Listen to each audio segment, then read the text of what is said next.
রাজধানীর নন্দীপাড়ার নাজমা হাসান দম্পতি আদ্দিন হাসপাতালে রহস্যজনকভাবে মৃত্যু হওয়া ৬ নবজাতকের মধ্যে ২ যমজ শিশুর বাবা মা।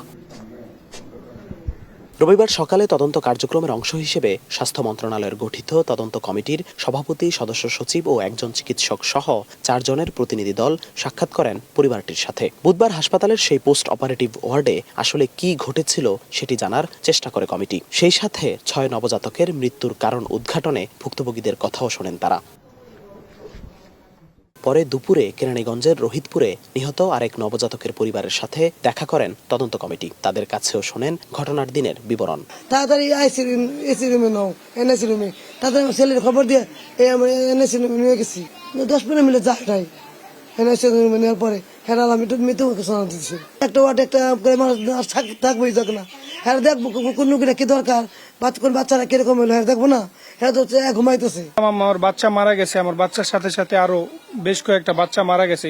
সবারই একই সিমটম, ঠোঁট কালো হয়ে গেছে, অক্সিজেনের অভাবে বোঝা যাইতেছে, ওদেরকে দেখলে বোঝা যাইতেছে। নার্সদের ব্যবহার খুবই বাজে, একদমই বাজে। আয়াদের ব্যবহার বাজে। ওনাদের যদি একটা মনে করেন যদি আপনার সুইও আপনি ঢুকাইতে হয়, আগে টাকা ওনাদের দিতে হবে। হাসপাতাল কর্তৃপক্ষের বিরুদ্ধে নিহত আরেক নবজাতকের বাবা হাবিবুরের দায়ের করা মামলার তদন্ত চলছে। ডিএমপির রমনা বিভাগের ডিসি বলছেন, ফরেনসিক রিপোর্ট ও তদন্ত প্রতিবেদন পাওয়ার পরে পুলিশের রিপোর্ট দাখিল করা হবে। আগামী ৩রা জুন তদন্ত কমিটির চূড়ান্ত প্রতিবেদন দেওয়ার কথা রয়েছে। আমরা তদন্তে যাদেরকে প্রয়োজন তাদেরকেই জিজ্ঞাসাবাদ করব। এই রিলেটেড যারা স্টেক হোল্ডার যারা আছে প্রত্যেককে জিজ্ঞেস করা হবে। তদন্ত সাপেক্ষে অপরাধ প্রমাণিত হলে প্রয়োজনে তাদেরকে আটক করা হবে। সিআইডি এক্সপার্ট অপিনিয়ন এবং পুলিশের তদন্ত রিপোর্টের প্রেক্ষিতে আমরা যত দ্রুত সম্ভব আমরা পুলিশ রিপোর্ট দিতে সক্ষম হব। এদিকে রবিবার দুপুরে একজন নির্বাহী ম্যাজিস্ট্রেটের নেতৃত্বে হাসপাতাল পরিদর্শনে আসেন ঢাকা দক্ষিণ সিটি কর্পোরেশনের একটি প্রতিনিধি দল। তখন গণমাধ্যম কর্মীরা হাসপাতালে প্রবেশ করতে চাইলে আবারও তাদের সাথে অশোভন আচরণ করেন আদ্দিনের কর্মীরা। আমার পরিচয় জানা লাগবে না, আপনি বাইরে যান, আমার নাম দিয়ে আপনি কি করবেন।